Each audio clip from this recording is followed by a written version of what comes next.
जय हिंद साथियों। आज है 24 सितंबर 2022 और 24 सितंबर के सारे इंपॉर्टेंट करंट अफेयर्स हम लोग इस वीडियो में डिस्कस करेंगे। साथ ही साथ फुल डिटेल्स भी बताएंगे सारे क्वेश्चंस का, तो पूरे वीडियो को अंत तक देखिएगा। साथियों, ये जो वीडियो है आपका, ये जो क्वेश्चंस हैं वो आपके ऑल इंडिया एग्जाम लेवल की हैं। आप किसी भी गवर्नमेंट एग्जाम की तैयारी कर रहे हैं, सारे एग्जाम्स के लिए यूजफुल हैं, तो पूरा वीडियो को अंत तक देखिएगा, एक भी क्वेश्चन को स्किप मत करना। अच्छा, और एक चीज़ बता दें साथियों, इस क्लास का जो पीडीएफ है आपको हमारे टेलीग्राम चैनल पे मिल जाएगा, बिल्कुल फ्री में आप लोग पीडीएफ डाउनलोड कर सकते हो।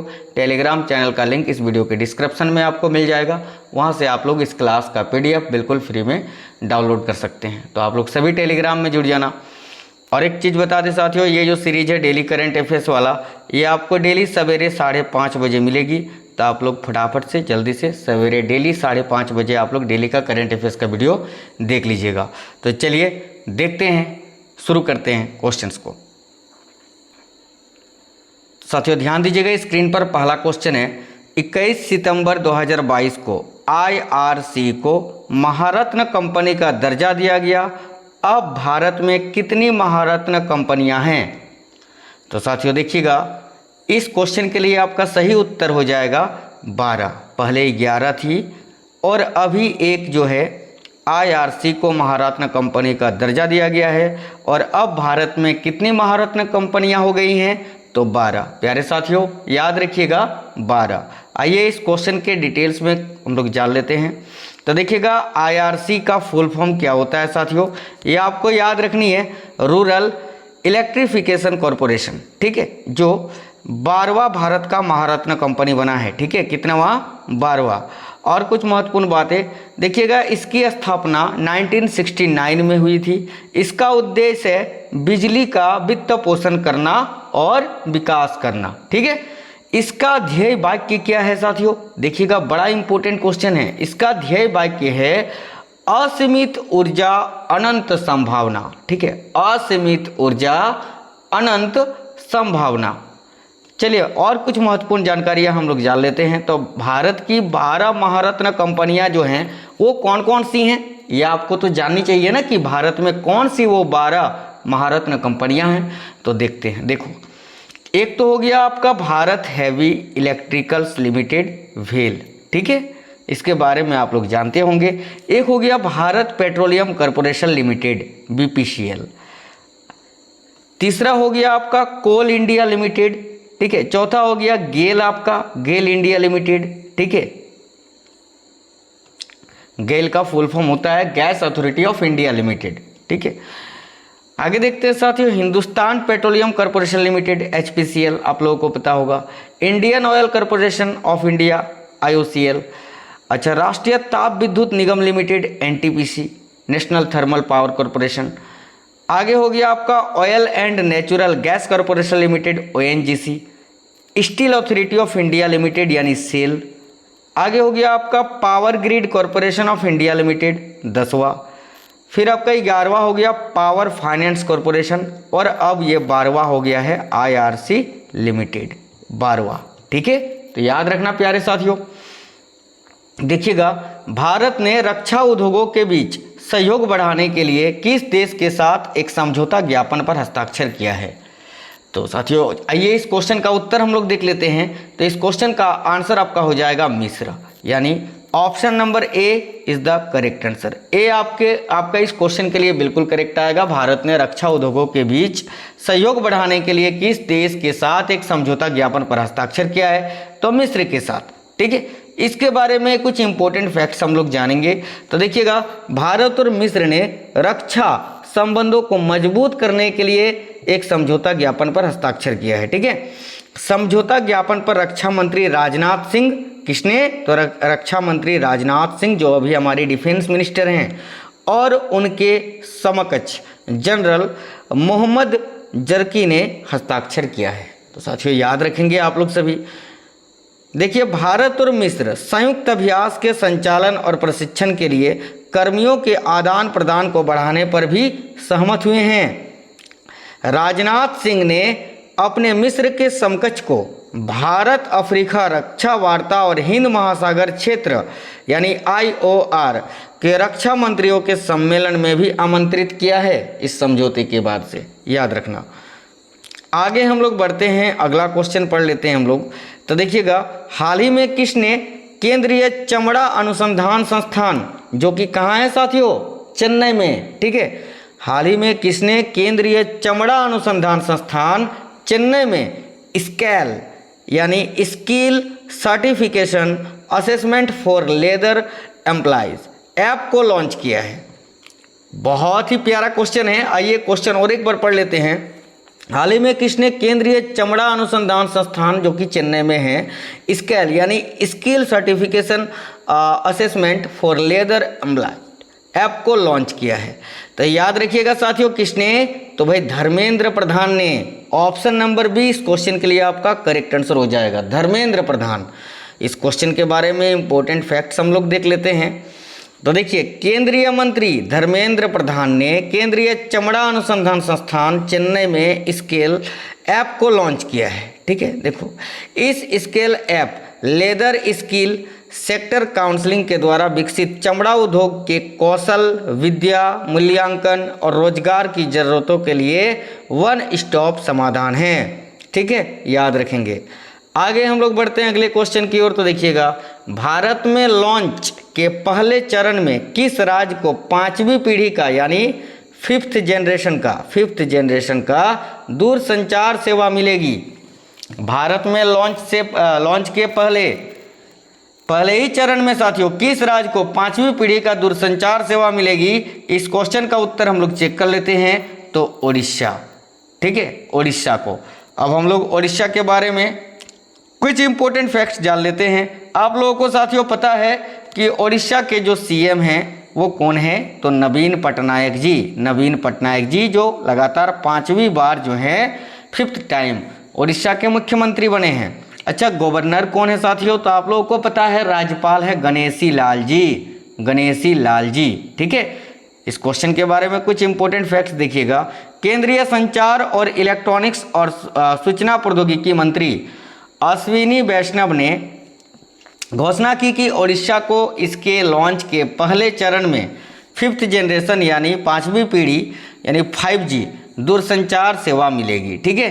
देखो, पहले चरण में पूरे भारत के 13 चुनिंदा शहरों को 5G सेवाएं मिलेगी साथियों, ठीक है। भारतीय प्रौद्योगिकी संस्थान यानी IIT मद्रास, जो चेन्नई में स्थित है, तमिलनाडु में एक 5G प्रयोगशाला भी विकसित की गई थी, ये भी आपको याद रखना है। आइए आगे बढ़ते हैं, अगली क्वेश्चन को देखते हैं साथियों। तो विश्व अल्जाइमर दिवस कब मनाया जाता है? अगला क्वेश्चन है आपका, विश्व अल्जाइमर दिवस कब मनाया जाता है?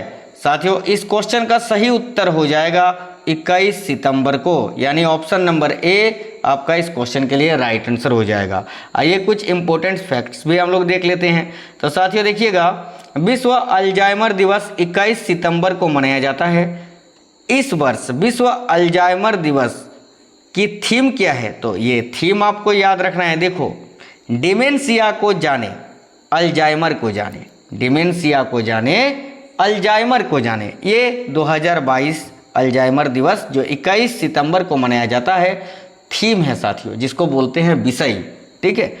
आगे देखिएगा, विश्व अल्जाइमर माह हर साल सितंबर में ही आयोजित किया जाता है। अल्जाइमर रोग डिमेंशिया का सबसे आम रूप है। देखो, ये जो अल्जाइमर रोग है किसका आम रूप है? तो डिमेंशिया का सबसे आम रूप है, याद रखेंगे। आगे देखते हैं, तो किस देश को टाइफून, जो कि एक तूफान है, टाइफून नानमाडोल, ठीक है, उस टाइफून का नाम है नानमाडोल के कारण बचाव व निकासी की चेतावनी जारी की गई है? किस देश को? टाइफून जो कि एक तूफान है और उस तूफान का नाम है नानमाडोल, इसके कारण बचाव व निकासी की चेतावनी जारी की गई है। तो साथियों याद रखिएगा, इस क्वेश्चन का राइट आंसर हो जाएगा जापान को, ठीक है। ऑप्शन नंबर सी इस क्वेश्चन के लिए आपका सही उत्तर हो जाएगा, जापान। देखिए इंपॉर्टेंट फैक्ट, तो जापान में टाइफून जिसका नाम रखा गया है नानमोडोल को लेकर चेतावनी जारी की गई है, ठीक है। साथियों देखिएगा, कागोशिमा शहर के दक्षिण पश्चिम क्षेत्र में तेज हवाएं चल रही हैं और भारी बारिश भी हो रही है अभी वर्तमान समय में साथियों। देखिएगा आगे अगली क्वेश्चन ये रही, किस देश ने नेपाल को 3-1 से हराकर सेफ महिला फुटबॉल चैंपियनशिप जीती है? किस देश ने नेपाल को 3-1 से हराकर सेफ महिला फुटबॉल चैंपियनशिप जीती है? मस्ट इंपोर्टेंट क्वेश्चन है। तो साथियों सही उत्तर हो जाएगा बांग्लादेश। ठीक है, बांग्लादेश ने किसको हराया है? नेपाल को 3-1 से, याद रखना, सेफ महिला फुटबॉल चैंपियनशिप में, यानी बांग्लादेश ने जीता है, नेपाल उप विजेता रही। देखिएगा इंपॉर्टेंट फैक्ट साथियों, तब बांग्लादेश ने नेपाल को 3-1 से हराकर सेफ महिला चैंपियनशिप जीत लिया है, ये तो आपको बता दिए इस वीडियो में। देखिएगा बांग्लादेश ने काठमांडू जो कि नेपाल की राजधानी है, ठीक है, बांग्लादेश ने काठमांडू के दशरथ रंगशाला स्टेडियम में अपना पहला सेफ महिला चैंपियनशिप का खिताब जीता। अगर आपसे ये पूछ लिया जाए कि 2022 में ये सेफ महिला चैंपियनशिप कहाँ पर आयोजित हुई थी, तो नेपाल की राजधानी काठमांडू में, याद रखना।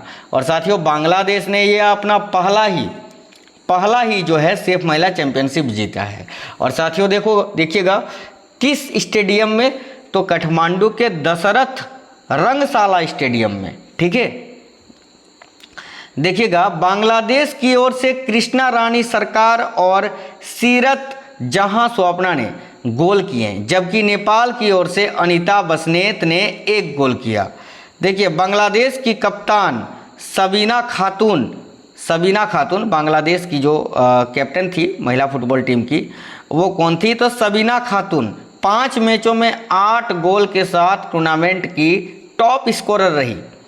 सबीना खातून ने मोस्ट वैल्यूएबल प्लेयर का अवार्ड भी जीता। मोस्ट वैल्यूएबल प्लेयर का अवार्ड किसने जीता? तो सबीना खातून जो बांग्लादेश टीम की कैप्टन रही। ठीक है, बांग्लादेश की गोलकीपर रूपना चकमा को सर्वश्रेष्ठ गोलकीपर का भी पुरस्कार मिला। आगे देखिए सेफ महिला चैंपियनशिप 2022। देखिएगा साथियों सेफ महिला चैंपियनशिप का ये 6ठा संस्करण था। यह दक्षिण एशियाई फुटबॉल महासंघ द्वारा आयोजित किया जाता है, यानी सेफ के द्वारा, याद रखना सभी। आगे बढ़ते हैं हम लोग अगली क्वेश्चन की ओर। तो हाल ही में भूतपूर्व सैनिक कल्याण विभाग के सचिव के रूप में किसने पदभार ग्रहण किया है? तो साथियों भूतपूर्व सैनिक रह चुके कल्याण विभाग के सचिव के रूप में किसने पदभार ग्रहण किया है? इसका सही उत्तर जान लेते हैं। तो इसका सही उत्तर हो जाएगा option number B, Vijay Kumar Singh. ठीक है, भूतपूर्व सैनिक कल्याण विभाग के सचिव के रूप में किसने पदभार ग्रहण किया है? तो विजय कुमार सिंह ने। देखिएगा साथियों विजय कुमार सिंह ने भूतपूर्व सैनिक कल्याण विभाग के सचिव के रूप में पदभार ग्रहण किया, ये तो आपको बता दिए। देखो विजय कुमार सिंह इससे पहले कपड़ा मंत्रालय में विशेष सचिव के रूप में कार्यरत थे, ये भी याद रखना, बहुत इंपॉर्टेंट क्वेश्चन है। विजय कुमार सिंह इससे पहले कपड़ा मंत्रालय में विशेष सचिव के रूप में भी कार्यरत थे, याद रखेंगे सभी। देखिए वह पंजाब केडर के 1990 बैच के IAS अधिकारी हैं। उन्हें प्रशासक के रूप में काम करने का व्यापक अनुभव भी है। देखिए भूतपूर्व सैनिक कल्याण विभाग रक्षा मंत्रालय के अधीन एक विभाग है। इसकी स्थापना कब हुई थी? तो 2004 में। कब हुई थी साथियों? याद रखना 2004 में। ठीक है, 2004 में इसकी स्थापना हुई थी कल्याण विभाग की, जो रक्षा मंत्रालय के अधीन है। आगे बढ़ते हैं हम लोग अगले क्वेश्चन की ओर। तो विशेष योग्य जन आयुक्त आपके द्वार मिशन तहसील 392 कार्यक्रम तहसील स्तर पर 27 सितंबर से किस तहसील से शुरू किया जाएगा? बहुत ही इंपॉर्टेंट क्वेश्चन है, देखिएगा। विशेष योग्य जन आयुक्त आपके द्वारा मिशन तहसील 392 कार्यक्रम तहसील स्तर पर 27 सितंबर से किस तहसील से शुरू किया जाएगा? तो इस क्वेश्चन का करेक्ट आंसर हो जाएगा नोखा से। नोखा जो बीकानेर में स्थित है, राजस्थान में। ठीक है, इस क्वेश्चन का आंसर ऑप्शन नंबर सी हो जाएगा। किस तहसील से? तो नोखा से, बीकानेर, राजस्थान। ठीक है, आइए इस क्वेश्चन के बारे में इंपॉर्टेंट फैक्ट्स जान लेते हैं। तो विशेष योग्य जन आयुक्त आपके द्वार मिशन तहसील 392 कार्यक्रम जो है तहसील स्तर पर 27 सितंबर से आरंभ किया जाएगा। कार्यक्रम की शुरुआत बीकानेर संभाग की नोखा तहसील से की जाएगी। कार्यक्रम प्रदेश के 7 संभागों की कुल 300 392 यानी 392 तहसीलों में आयोजित किया जाएगा, याद रखेंगे सभी। आगे देख लेते हैं अगली क्वेश्चन हम लोग, हाल ही में किस प्रसिद्ध हास्य कलाकार का निधन हुआ? तो साथियों देखिएगा, हाल ही में किस प्रसिद्ध हास्य कलाकार का निधन हो गया? तो साथियों याद रखेंगे राजू श्रीवास्तव का। राजू श्रीवास्तव आपका इस क्वेश्चन के लिए करेक्ट आंसर हो जाएगा। आइए इंपॉर्टेंट फैक्ट्स जान लेते हैं इनसे, इनके जीवन से जुड़ी कुछ बातें। तो जाने माने हास्य कलाकार राजू श्रीवास्तव का दिल्ली के अखिल भारतीय आयुर्विज्ञान संस्थान यानी एम्स में इनका निधन हो गया। वे 58 वर्ष के थे, 58 ईयर्स की अवस्था में इनका निधन हो गया। पिछले महीने दिल का दौरा पड़ने के बाद उन्हें एम्स में भर्ती कराया गया था। देखिए 2005 में stand up comedy show the great Indian laughter challenge के पहले सीजन में भाग लेने के बाद काफ़ी लोकप्रियता मिली थी इनको, आप सभी को पता होगा इनके बारे में। देखिएगा साथियों अगली question, e commerce company Amazon ने भारत में अपना पहला सौर ऊर्जा संयंत्र किस राज्य में स्थापित करने की घोषणा की है? तो साथियों इस क्वेश्चन का सही उत्तर हो जाएगा राजस्थान में। आइए इस क्वेश्चन को लेकर कुछ इंपॉर्टेंट फैक्ट्स जान लेते हैं। तो अमेजन के फाउंडर हैं साथियों जेफ बेजोस। अमेजन के अभी वर्तमान में सीईओ हैं एंडी जेसी। महत्वपूर्ण जानकारियाँ कुछ और देख लेते हैं। तो 10 गीगावाट सौर ऊर्जा क्षमता स्थापित करने वाला ये पहला राज्य है राजस्थान।